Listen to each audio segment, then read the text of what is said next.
Okay, I think the easiest form to start with is going to be the nose. Let's go ahead and do a wireframe analysis of the nose and the reference. Make a new layer. Feel free to follow along.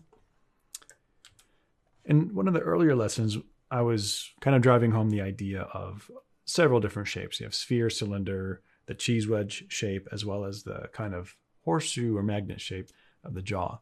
In this case, we'll just see how the nose actually encompasses that kind of wedge shape. So let's just do it over here real quick at this angle. So here's the back of the wedge shape. And if we go like this with that front part of the rectangle and then connect it like this in 3D, that's the shape that we're kind of going for. In fact, if we just take this and overlay it right in there, you could see it inside. Let's do it again on top of the layer. So back here, the nose will start. And you can kind of fit that in perspective, and you can kind of see the angle of the perspective by looking at these lines between the eyes and the corners of the mouth, which will give us this angle. Okay, so if we can draw that shape, that's our start. Let's move that over here. Obviously, it's not a perfect sharp edge like a rectangle there. It's curved like a cylinder. So what we're going to do to understand the form of the nose is to draw a cylinder on that spot. Just with a different color, just to show that it's rounded here.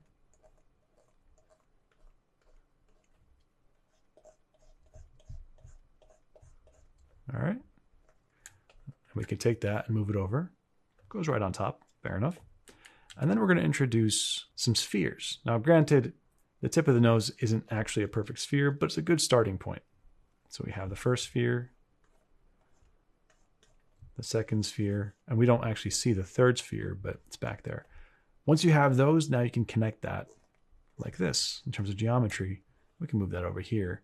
And you can see how those basic forms, just looking at the wireframe, start to make the forms of the nose.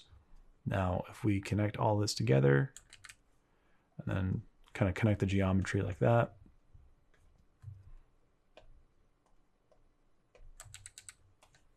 we can pretty easily just make a new layer underneath it and test that in terms of the forms based on our studies of the different shapes and how light affects them.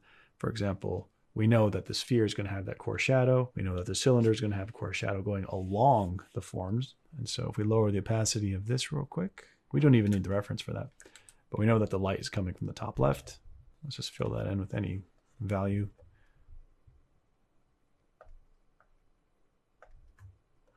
And then we can just put light on this whole side of everything because that side is facing the light. But we know that the cylinder part will have a soft transition. So it's going to be rounded like that. And then here, the sphere will receive light like this, and it kind of curves downward. And if we take that and move it above that line work, it starts to have that three-dimensional form of a nose. Now, granted, for the actual nose, it's far more nuanced and complex, but this is the starting point. There's a sphere on the end over here. Could even lower the opacity to kind of see how that form actually is underneath there. And just by doing that, we could even carve into it. A nostril, some interesting shapes here. Go up like that. So on and so forth. But we're not done just yet. Because now that we have those basic shapes, the wedge and the three spheres and the cylinder, there's something happening up here.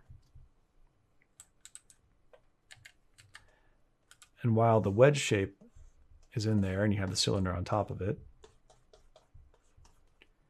it connects to the brow ridge for this person like this.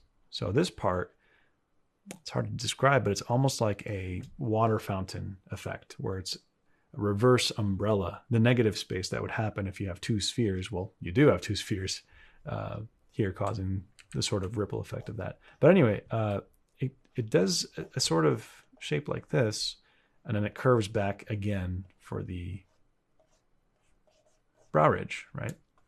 So let's just go up here and specify what I mean by that reverse shape. So like, let's just draw a top-down view. Like that's the kind of funnel fountain shape that I'm talking about. And if we just attach the nose to that, and then this side of the nose and the sphere, and then the brow ridge, it sort of gives us the information that we need to draw that area. Now, granted, this is very different depending on the person you're looking at, but in this case, we're going to be studying different people throughout this lesson. But in this case, this is what's happening. So if we go ahead and attach that to this, here's the center line, and go like that. And this is a very important subtlety. And that's actually the part of the nose that the nasal cavity is here, because you don't have bone all the way throughout the nose, you have cartilage. But there's a certain point where it transitions from cartilage area to the nose, because the nasal cavity, if you were to just draw a hole here, that's what it would be for a sort of X-ray to see the skull. And you would even have like a highlight right there, right? That's why oftentimes you'll have a highlight right there in flash photography or any photos of people with bright lights. Okay, so the question is, how do we render a shape like that? All right, we don't even need the reference for it. Now, since the light is in the top left, we know that this area will be in shadow for sure, right here. Let's actually borrow that value from down there. And this part will be in light.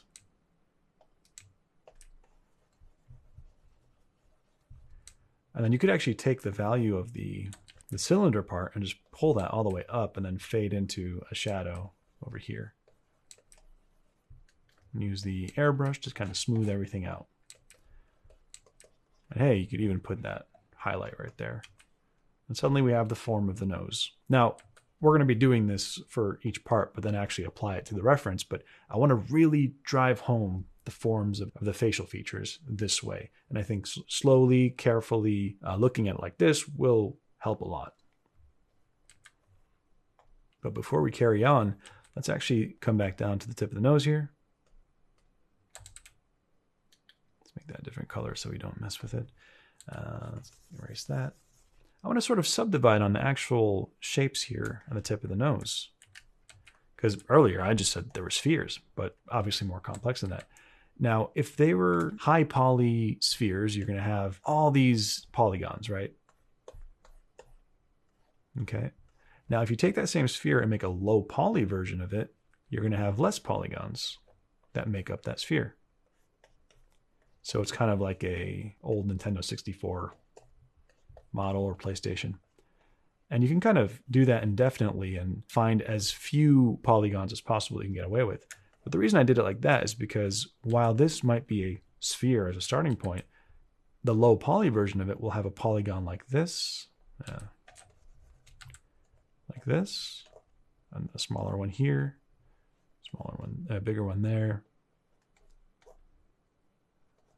and something like that. Now, it changed from being a sphere to a slightly different proportion thing, but this is what I'm kind of focusing on to kind of drive one specific idea home, and that is where the actual highlights are.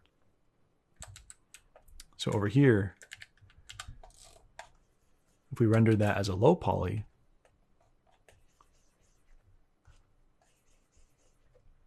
halfway to black, all these would be in shadow.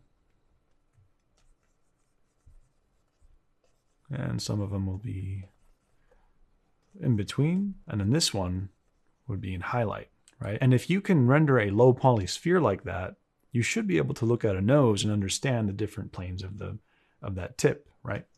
And it might even help to do a low poly study by tracing over a wireframe or a photo of somebody. So over here, while it was a sphere, now we can see that there's this plane, that plane, and that plane. And then they connect like this. Well, like that.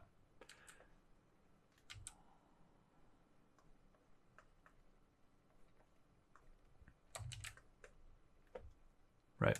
So over here, instead of just having the spheres, which we know how to render because we know that there's going to be a hot spot highlight and then a core shadow, now we can sort of make it a little bit more specific. A very careful and focused kind of detective work. You're investigating what the actual polygons are doing. And I'm going to repeat this a lot, but as long as you do this over and over again, very carefully, very slowly, it'll become second nature and very intuitive for you when you're doing your own work. So over here, there's that sphere, but we're going to make a low poly version of it. I like to start with just the front facing one, and then this one, and the thinner one here, and then a bigger one there, which gives us the geometry. Same thing over here. We know that this middle one, by the way, is going to go all the way and connect to that one.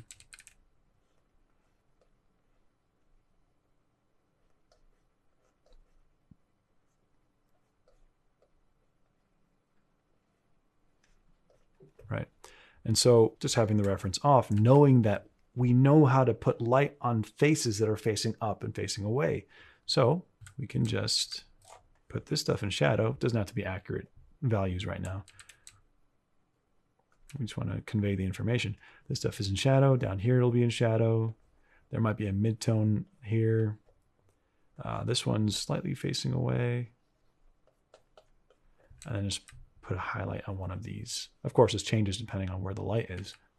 But now it looks like a nose. This is the thing to study. Break things down like this and you'll be doing great in no time.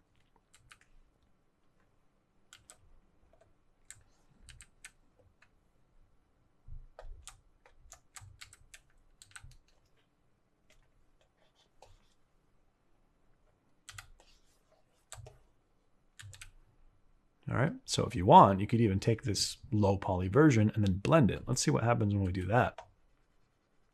I'm using the mixer brush, and I'm actually using Plastic Wrap Light 90.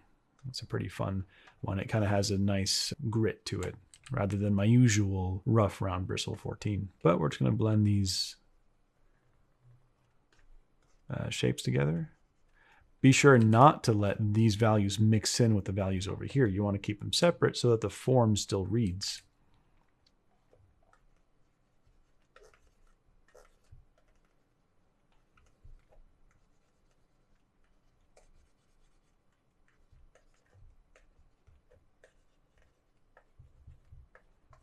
And of course, you could be as loose as you want with it. Now we zoom out, it's like, oh, okay, and it has that kind of painterly look. But you have to know where the planes of the face, and in this case the nose, are going to receive light. If you don't, well, then it will look a little bit off. We could even make this highlight stand out a bit more, and I like to do this a lot and sort of stylize and push specifically this by making the area above it also dark, just subtly. If you look at a lot of really old black and white photography, the exposures that they used to have in their cameras would really let the nose get pretty dark and the highlights pop out a lot. I recommend studying that for sure. Anyway. Very easy. No problem.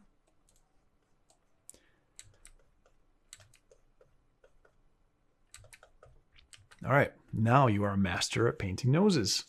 Well, not yet. We'll get there. Let's go ahead and apply that to here based on the reference. Now, let me go ahead and make this black and white using the color profile trick. So if you go to View, Proof Setup, Custom, and you set the device to simulate to working gray dot grain 20%, whenever you press Control Y or Command Y if you're on a Mac, it'll make everything black and white as the proof setup.